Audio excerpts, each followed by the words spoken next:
تو پھر پانی سے افطاری کرنا بھی ہمارے نبی صلی اللہ تعالی علیہ وآلہ وسلم کی سنت ہے، یا پھر اس کے علاوہ جوس یا دودھ کے ساتھ بھی روزہ کھولنا بہتر ہے۔ یاد رکھیں اللہ کے نبی صلی اللہ تعالی علیہ وسلم افطاری میں آگ پر پکی ہوئی چیزوں کو نہیں کھاتے تھے۔ اس کا مطلب یہ نہیں کہ اس کے لیے آپ نے منع فرمایا ہے، بلکہ اس کے بارے میں آپ نے ارشاد فرمایا کہ افطاری میں آگ کی پکی ہوئی چیزوں کو کھانے سے پیٹ کو نقصان پہنچتا ہے، معدے کو نقصان پہنچتا ہے، اس لیے اپنے آپ کو اس پریشانی سے بچانے کے لیے ایسا کرتے تھے۔ مگر آج کل تو دیکھنے میں آتا ہے کہ زیادہ تر لوگ افطاری میں سموسے اور پکوڑے کو کھانا ہی زیادہ پسند کرتے ہیں، مگر یاد رکھیں ایسا اللہ کے پیارے نبی صلی اللہ تعالی علیہ وسلم کبھی نہیں کرتے تھے۔ اس کے علاوہ ناظرین، اللہ کے نبی صلی اللہ تعالی علیہ وسلم جب سحری کھاتے تھے تو بالکل آخری وقت میں کھاتے تھے۔ ادھر حضرت بلال اذان دے رہے ہیں اور ادھر آپ آخری لقمہ کھا رہے ہیں، اور ادھر سورج نیچے ہوا یعنی کہ ڈوبا اور آپ نے اپنے منہ میں کھجور رکھی یعنی کہ افطاری کی۔ ایسا آپ اس لیے کرتے تھے تاکہ اپنی امت پر بھوک کا وقت کم سے کم آئے۔ ایک مرتبہ اللہ کے نبی صلی اللہ تعالی علیہ وسلم سحری کے وقت میں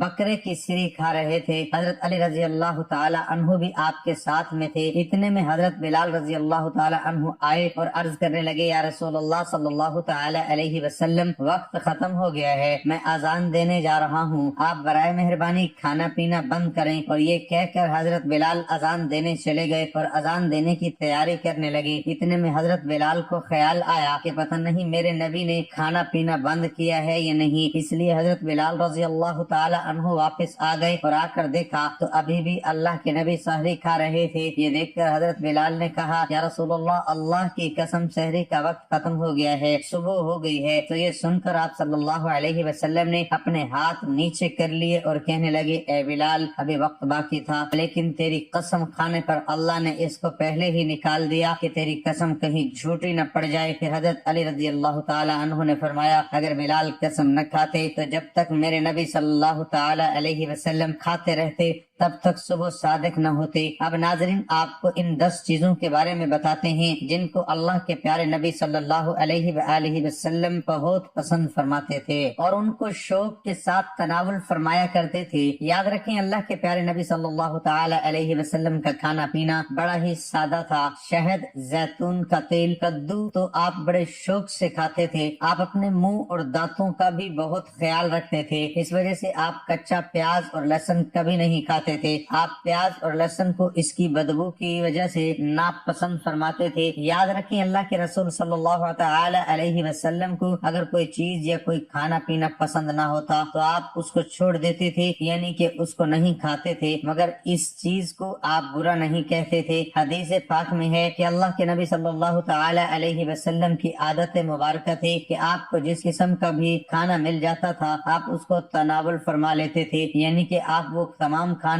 جو خدا نے حلال کیے ہیں اس کو تناول فرما لیتے تھے۔ مگر یہ 10 چیزیں اللہ کے نبی کو بہت زیادہ پسند تھی، ان کو آپ بڑے ہی شوق کے ساتھ تناول فرماتے تھے۔ نمبر 1، کھجور۔ ناظرین، اللہ کے پیارے نبی حضرت محمد صلی اللہ علیہ وآلہ وسلم کو کھجور سب سے زیادہ پسند تھی۔ آپ چند کھجوروں سے افطاری فرماتے تھے، یعنی کہ تازہ کھجوروں سے آپ افطاری کرتے تھے۔ اگر تازہ کھجور نہ ملتی تو پھر آپ خشک کھجور سے افطاری کرتے تھے، اور اگر خشک کھجور بھی نہ ملتی تو پھر آپ پانی سے افطاری کرتے تھے۔ کھجوروں میں سب سے زیادہ آپ کو عجوا کھجور سب سے زیادہ پسند تھی۔ آپ صلی اللہ تعالی علیہ وسلم نے فرمایا، جس گھر میں کھجور ہوتی ہے اس گھر میں کبھی بھی فاقہ نہیں ہوتا۔ نمبر 2، انگور۔ ناظرین، اللہ کے پیارے نبی حضرت محمد صلی اللہ تعالی علیہ وآلہ وسلم کو انگور کھانا بھی بہت زیادہ پسند تھا، یعنی کہ آپ انگور کو بڑے ہی شوق کے ساتھ کھاتے تھے، کیونکہ انسانی صحت کے لیے بھی ایک یہ بہت ہی فائدہ مند پھل ہے۔ نمبر 3، انار۔ ناظرین، پیارے نبی صلی اللہ تعالی علیہ وسلم کو انار کھانا بھی بہت زیادہ پسند تھا۔ آپ انار کو بھی بڑے شوق کے ساتھ کھاتے تھے۔ آپ صلی اللہ علیہ وآلہ وسلم نے فرمایا کہ انار جنت کے پھلوں میں سے ایک پھل ہے۔ نمبر 4، انجیر۔ ناظرین، اللہ کے نبی حضرت محمد صلی اللہ تعالی علیہ وسلم کی پسندیدہ غذاؤں میں سے ایک غذا انجیر بھی ہے۔ آپ صلی اللہ علیہ وآلہ وسلم نے فرمایا کہ انجیر بھی جنت کے پھلوں میں سے ایک پھل ہے، کیونکہ جنت میں جتنے بھی پھل ہوں گے وہ انجیر کی طرح ہوں گے۔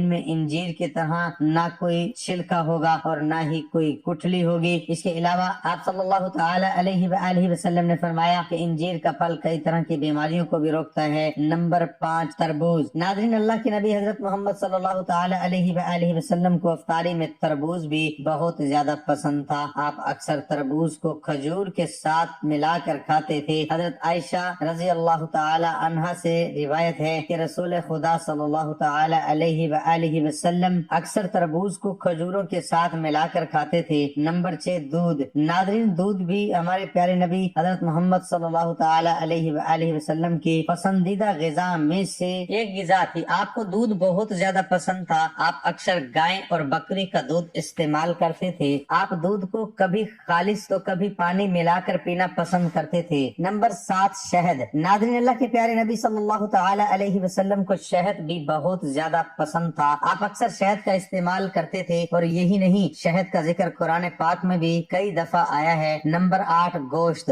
ناظرین، پیارے نبی صلی اللہ تعالی علیہ وسلم کو گوشت کھانا بھی بہت پسند تھا۔ آپ نے فرمایا کہ دنیا اور جنت دونوں جگہ میں سب کھانوں کا سردار گوشت ہوگا۔ آپ صلی اللہ علیہ وآلہ وسلم شوربے والے گوشت کو زیادہ پسند فرماتے تھے۔ حدیث پاک میں آیا ہے کہ اللہ کے پیارے نبی شوربے والا اور بھنے ہوئے گوشت کو زیادہ شوق سے تناول فرماتے تھے۔ آپ کو بکرا اور بکری، دمبا اور اونٹ کا گوشت سب سے زیادہ پسند تھا۔ نمبر 9 جو کی روٹی۔ ناظرین، اللہ کے نبی حضرت محمد صلی اللہ تعالی علیہ وسلم کو جو کی روٹی بہت زیادہ پسند تھی۔ آپ اکثر جو کی روٹی کھانا پسند کرتے تھے اور بغیر چھانے ہوئے آٹے کی موٹی روٹی تناول فرماتے تھے۔ نمبر 10 چاول۔ ناظرین، ہمارے پیارے نبی صلی اللہ تعالی علیہ وسلم کو چاول کھانا بھی بہت زیادہ پسند تھا۔ آپ چاول کو بھی بڑے شوق کے ساتھ کھاتے تھے۔ آپ صلی اللہ تعالی علیہ وسلم نے فرمایا کہ اللہ نے چاول کے دانوں میں بہت برکت رکھی ہوئی ہے۔ اللہ پاک ہمیں حلال اور کشادہ رزق عطا فرمائے، آمین۔ ناظرین، کسی بھی نماز کے فوراً بعد ایک ایسی تسبیح آپ کو پڑھنی ہے جس کو پڑھنے سے غیب سے 700 کروڑ آپ تک پہنچ جائیں گے۔ سینے کا راز پہلی بار بتا رہا ہوں۔ قرآن مجید کے اندر ایک سورت ہے، اس سورت سے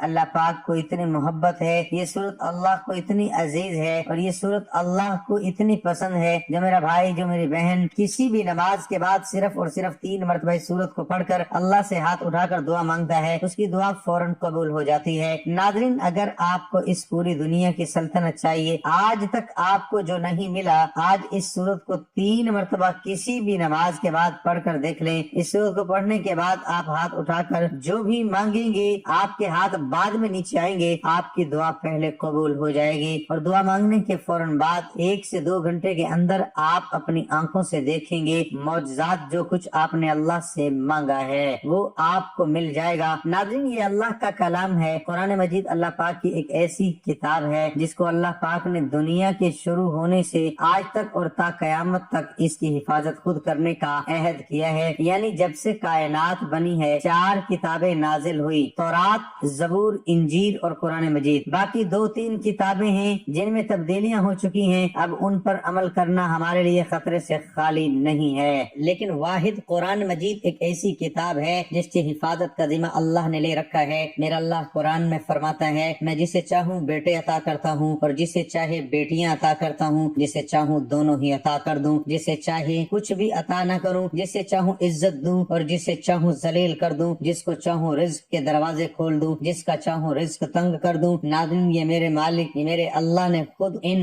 آیتوں میں بتا دیا ہے۔ ہمیں قرآن مجید کی ایک جو آیت ہے، جو زبر ہے، زیر ہے، پیش ہے، وہ حق ہے، سچ ہے، اور اس قرآن مجید میں اتنی برکت ہے، اتنی طاقت ہے کہ ایک مرتبہ اگر اس قرآن مجید کو جو شخص اپنے سینے سے لگا لیتا ہے، پھر اس دنیا کو کوئی ایسی چیز نہیں ہے جو اس کو حاصل نہ ہوگی، اور دنیا کی تمام پریشانیاں ختم ہو جائیں گی۔ ناظرین، آج قرآن مجید کی ایک مختصر سی سورت کا وظیفہ ہے آپ کی خدمت میں لے کر حاضر ہوا ہوں۔ اس سورت کی برکت یہ ہے کہ اگر آپ کو دولت کی ضرورت ہے، پیسوں کی شدید ضرورت ہے، کسی کو ذاتی گھر کی شدید ضرورت ہے، کیونکہ ذاتی گھر ایک بہت اہم ترین چیز ہے ناظرین، اور آج کے اس جدید دور میں، آج کے اس مادری دور میں یہ سمجھتا ہوں کہ خوش نصیب لوگ ہیں کہ جن کا ذاتی گھر ہے، تو جن کا نہیں ہے آج اس عمل کو کر کے ایک مرتبہ ہاتھ اٹھا کر اللہ سے مانگ لو، آپ کو 1 مہینے کے اندر اندر آپ کا ذاتی گھر مل جائے گا، کیونکہ کرائے کے گھر میں رہنا بھی ایک بہت بڑی پریشانی ہے۔ ہر گھڑی دل میں